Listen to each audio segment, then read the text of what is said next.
नमस्कार, मैं अशोक कुमार पांडे और स्वागत है आपका द क्रेडिबल न्यूज पर।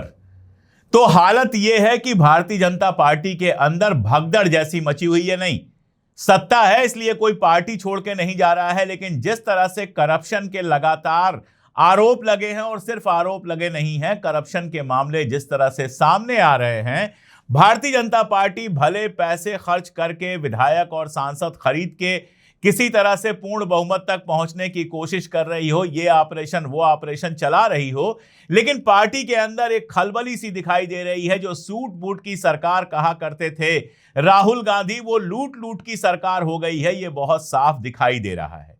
कई घटनाएं ऐसी हुई हैं जिनसे समझ में आ रहा है कि चाहे वो राम मंदिर के चढ़ावा चोरी का मामला हो, चाहे मोहन यादव के जमीन घोटाले का मामला हो जिसका आरोप लगा था, ये मामले भारतीय जनता पार्टी को भीतर से बुरी तरह से हिला चुके हैं। जैसे खबर आई, और बहुत बड़ी खबर थी जिसको हल्की खबर की तरह चलाया गया, क्योंकि गोदी मीडिया तो बैठा ही है मोदी सरकार के कुकर्मों पर पर्दा डालने के लिए।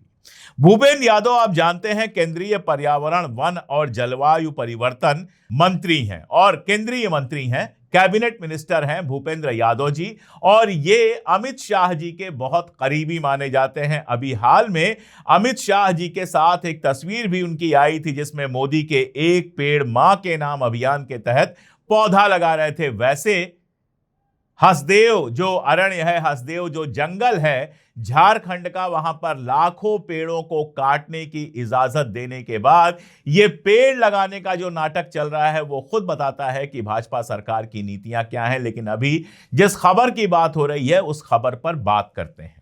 अचानक खबर यह आती है कि भूपेंद्र यादव के प्राइवेट सेक्रेटरी अमर सिंह को उनके पोस्ट से हटा दिया गया, तुरंत हटा दिया गया। उन्होंने नहीं हटाया, ऊपर से हटा दिया गया। इसके अलावा दो और अधिकारियों पर गाज गिरी, जिसमें आयुष शरण और शैलेश कुमार सिंह का नाम बताया जा रहा है। ये भी इनके पर्सनल स्टाफ में थे, और इसके अलावा जो इनके एपीएस थे, अतिरिक्त निजी सचिव सिद्धार्थ यादव, उनकी भी कुर्सी चली गई है। अब आप देखिए, ये जो पोस्ट होती है पर्सनल सेक्रेटरी वगैरह तो जो आईएएस से मिलते हैं, लेकिन ये जो पर्सनल स्टाफ इनका होता है ये खुद रखते हैं। और किसी मंत्री का जो पर्सनल स्टाफ होता है वो एक तरह से उसका पॉलिटिकल स्टाफ भी होता है, और उसमें मंत्री के बहुत करीबी लोग होते हैं, वही मंत्री का आना जाना और बाकी सारी चीजें तय करते हैं।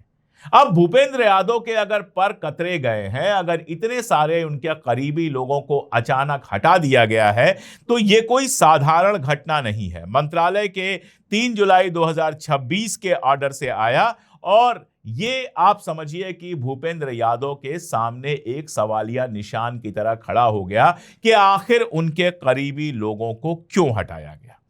सवाल ये उठता है कि अचानक भारतीय जनता पार्टी सरकार जहां इस्तीफे नहीं होते हैं, जहां किसी को हटाया नहीं जाता है, वहां भूपेंद्र यादव के इतने करीबी लोगों को क्यों हटा दिया गया। अब जाहिर है कि अटकलें लगेंगी। टेलीग्राफ ये कह रहा है कि कई मंत्रियों के निजी कर्मचारियों के ऊपर शक की सुई है, और यह हो सकता है कि आने वाले समय में इनके खिलाफ कड़ी कार्रवाई हो, जांच हो। जाहिर है कि ये लोग करप्शन या कुछ दूसरे मामलों में फंसे हुए दिखाई दे रहे हैं। टेलीग्राफ यह भी बता रहा है कि अंदरूनी सूत्र यह बता रहे हैं, भारतीय जनता पार्टी के सूत्र यह बता रहे हैं कि मोहन यादव के परिवार के मेंबर से जुड़े जो लेन देन का सारा मामला था, कि जमीन खरीदी गई, सड़क जहां से निकलने वाली थी, बाद में सड़क वहीं से निकली और जमीनों की कीमत बहुत ज्यादा बढ़ा दी गई, वो सारा किस्सा आप जानते हैं मोहन यादव वाला। उसमें पीएमओ ने बहुत सीरियसली उस मामले को लिया है, और कई लोगों के तार उससे जुड़े हुए दिखाई दे रहे हैं। यानी करप्शन के मामले बहुत खुल के चल रहे हैं भारतीय जनता पार्टी सरकारों के अंदर। अब ये मामले बाहर कैसे आ रहे हैं, इस पर जरा आप सोचिएगा। जैसे राम जन्मभूमि वाला मामला लें, बाहर से कोई आदमी जाकर वहां की खबर हासिल नहीं कर सकता है। यह कहा जा रहा है कि योगी और शाह की लड़ाई का नतीजा है राम मंदिर का जो सारा मामला बाहर आया है। यह भी कहा जा रहा है कि ट्रस्ट के अंदर जो लूटपाट मची हुई थी, उसमें दो पक्षों के बीच की लड़ाई का यह मामला है जिससे बाहर आ रहा है।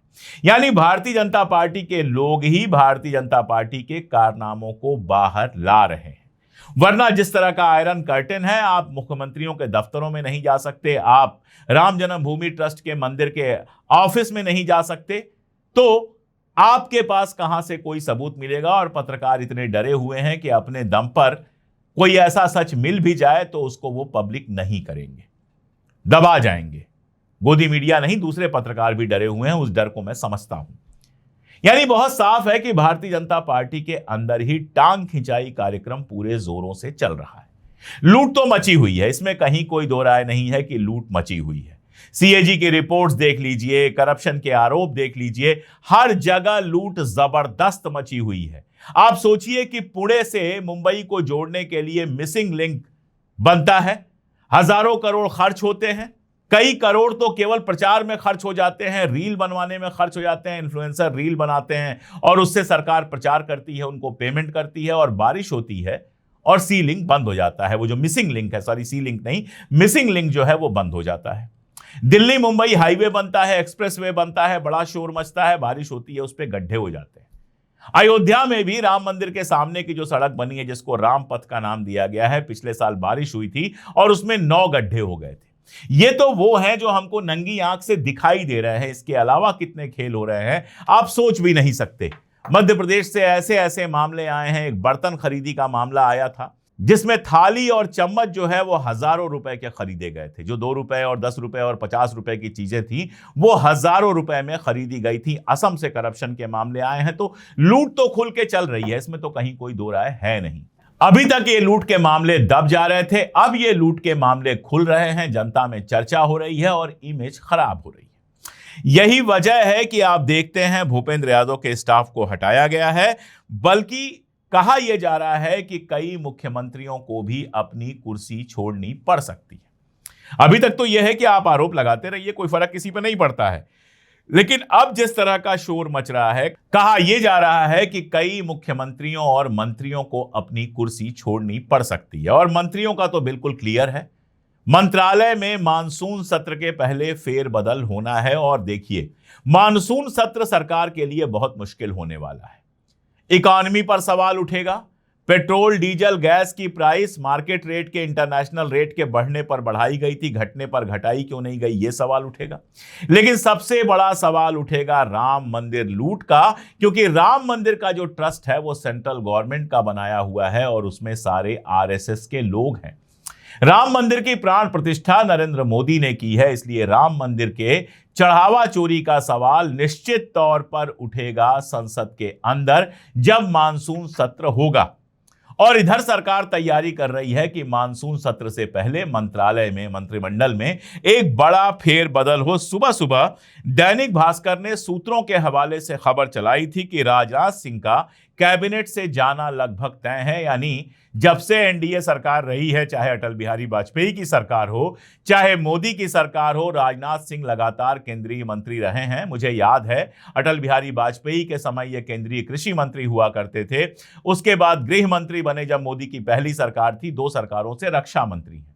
तो दैनिक भास्कर कह रहा था कि राजनाथ सिंह की कुर्सी जानी तय है, लेकिन उसके बाद कुछ हुआ होगा और दैनिक भास्कर ने अपनी वो सूचना, अपना वो ट्वीट डिलीट कर दिया। लेकिन जिन नामों को लेकर बात हो रही है, इसमें सबसे इंपॉर्टेंट जो नाम है वो है निर्मला सीतारमण जी का। निर्मला सीतारमण जी वित्त मंत्री हैं और एक वित्त मंत्री के रूप में भारत की अर्थव्यवस्था को डुबोने में उनके योगदान को कभी भूला नहीं जा सकता है। सोचिएगा, 3-4 साल पहले श्रीलंका में इकोनॉमिक सुनामी आई थी बिल्कुल, और आज श्रीलंका भी हमसे आगे निकल गया है। इकोनॉमी कैसे चल रही है आप समझ सकते हैं। हालांकि कहा यह जा रहा है कि निर्मला सीतारमण से कोई खास नाराजगी नहीं है, लेकिन उनकी जगह पर किसी और को ले आया जाएगा। जिन नाम की बात हो रही है वो शक्तिकांत दास की हो रही है, जो नौकरशाह रहे हैं, उनको लाने की बात हो रही है। दूसरा, हरदीप पुरी की बात हो रही है। हरदीप पुरी किसी नई मिनिस्ट्री में जाएंगे या पूरी तरह से हटा दिए जाएंगे, ये क्लियर नहीं है। हरदीप पुरी आप जानते हैं पेट्रोलियम मिनिस्टर हैं। एप्स्टीन फाइल में उनका नाम आया था और बहुत हल्ला हुआ था, कहा यह जा रहा है कि वो हटेंगे। इसके अलावा नीट पेपर लीक में लगातार धर्मेंद्र प्रधान की चर्चा हो रही है, उनको पद से हटाए जाने की मांग हो रही है। अब सरकार सीधे मांग तो नहीं मान रही है, लेकिन कहा यह जा रहा है कि शायद ये जो मंत्रिमंडल का हेर फेर हो रहा है उसमें जा सकते हैं धर्मेंद्र प्रधान।